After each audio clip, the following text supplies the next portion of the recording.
భారత మాతాకి జై, భారత మాతాకి జై, భారత మాతాకి జై. ఈరోజు ఒక మిక్స్డ్ ఫీలింగ్ తోటి ఇక్కడికి వచ్చాం. సినిమా విడుదలైన సందర్భంగా మేము చాలా ఉత్సాహంగా రావాలనుకున్నది వెనకాల ఎక్కడో మన దేశం గురించి మన సైనికులంతా అక్కడ పోరాడుతుంటే మనం దీన్ని సెలబ్రేషన్గా చేయకూడదు, కేవలం ప్రేక్షకులకి కృతజ్ఞత చెప్పేలాగా ఒకటి పెట్టుకున్నాము అని అనుకున్నాను. కేవలం నా సపోర్టు ఈ సందర్భంగా సైనికులకి, దేశం గురించి పోరాడే వారికి మేము కేవలం ఇక్కడి నుంచి మద్దతు కాకుండా ఈ సినిమా నుంచి వచ్చిన కలెక్షన్స్లో కొంత భాగం మేము మన పోరాడే సైనికులకి, రక్షకులకి ఇస్తామని చెప్తున్నాను.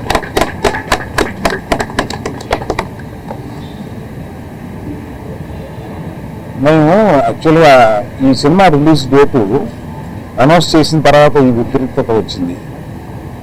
మేము అందరం కూర్చుని ఇది సినిమాని వెనక్కి తీసుకున్నామా, కొంత పోస్ట్పోన్ చేద్దామా అని కూడా ఆలోచించాం. కానీ అందరూ అన్ని పనులు చేసుకుంటూ ఉన్నారు. మనం కూడా మన పని చేసుకుందామా అనేది కాకుండా, సినిమాని తీయడానికి 300-400 మంది ఇక్కడ కష్టపడమే కాకుండా అనేక వందల థియేటర్లో దీన్ని రిలీజ్ చేస్తాము. ఆ 100 థియేటర్లో అనేక కుటుంబాలు వీటి మీద ఆధారపడి ఉంటాయి. అందరూ పని చేసుకుంటున్నారు కనుక ఇది రిలీజ్ చేసిన మాత్రం తప్పుగా రాదనే ఒక ధైర్యంతో ఇది తీసుకున్నాం. సో ఒక పరిపాటిగా ఇవాళ దీన్ని ఇక్కడికి వచ్చి మేము ప్రేక్షకులకి కేవలం కృతజ్ఞత చెప్పుకుందామని వచ్చాం. సో ఇక సినిమా గురించి మాట్లాడతాను. ఈ సినిమా చాలా ఆహ్లాదకరంగా ఉండడానికి మొదటి నుంచి ప్రయత్నించాము. ఆ ప్రయత్నం నాది సఫలమయ్యి ఇవాళ పొద్దున్న థియేటర్లో చూస్తే ఆ రియాక్షన్ చూస్తే నాకే నేను అనుకున్న దానికన్నా ఎక్కువ ఇంత రియాక్షన్ వచ్చింది ఎంత అని ఒక ఫీలింగ్ వచ్చింది. అందుకని అటువంటి ఈ చిత్రాన్ని ఇంత ఇదిగా రిసీవ్ చేసుకున్న ప్రేక్షకులందరికీ నా కృతజ్ఞతలు. మేము మళ్ళీ ఒక సక్సెస్ మీట్ లాంటిది ఏదన్నా 2 రోజుల్లో పెడదామని అనుకుంటున్నాము. అది కాకుండా ఇందులో చెప్పాల్సి వస్తే మరి మన శ్రీ విష్ణు కానీ, వెన్నెల కిషోర్ కానీ ఈ సినిమాని బ్రహ్మాండంగా, అంటే వాళ్ళు జనరల్గా, అంటే శ్రీ విష్ణు అనే సినిమాలు చూశాను నేను. అన్ని సినిమాల కన్నా ఒక మెట్టు ఎక్కి ఎదిగి శిక్షణ కొట్టాడన్నమాట దాన్ని.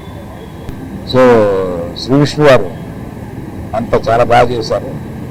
వెన్నెల కిషోర్ గారు ఏదో మనం మామూలుగా ఒక కమిడియన్, ఫుల్ లెంత్ కమిడియన్ ఏదో అనుకుంటా, ఒక సైడ్ కిక్ అనుకుంటా, కానీ ఫుల్ కిక్ ఇచ్చుకోతారు మనకి. గీతం చూస్తే ఫుల్ కిక్ వస్తుంది అన్నమాట మనకి. అట్లాగా ఒక సెకండ్ హీరో లెవెల్లో మొత్తం హీరోతో పాటు ఉండి సినిమాని నడిపించారు. వీళ్ళందరినీ నడిపించిన దర్శకుడు కార్తిక్ గారికి కృతజ్ఞతలు. అలాగే కో ప్రొడ్యూసర్స్ ఇద్దరు వచ్చారా? Hello sir. సో ఈ సందర్భంగా అందరి టెక్నీషియన్స్ గురించి, అందరి గురించి, మా ఎడిటర్ గారు కూడా ఇక్కడే ఉన్నారు, అందరి గురించి వివరంగా నేను ఇంకో ఫంక్షన్లో చెప్తాను. ప్రత్యేకంగా ఇవాళ అంటే వీళ్ళు ఎప్పుడో కానీ కనపడరు. దాను కొంచెం ముందుకు రా, ఆయన సినిమా దర్శకం చేస్తుంది.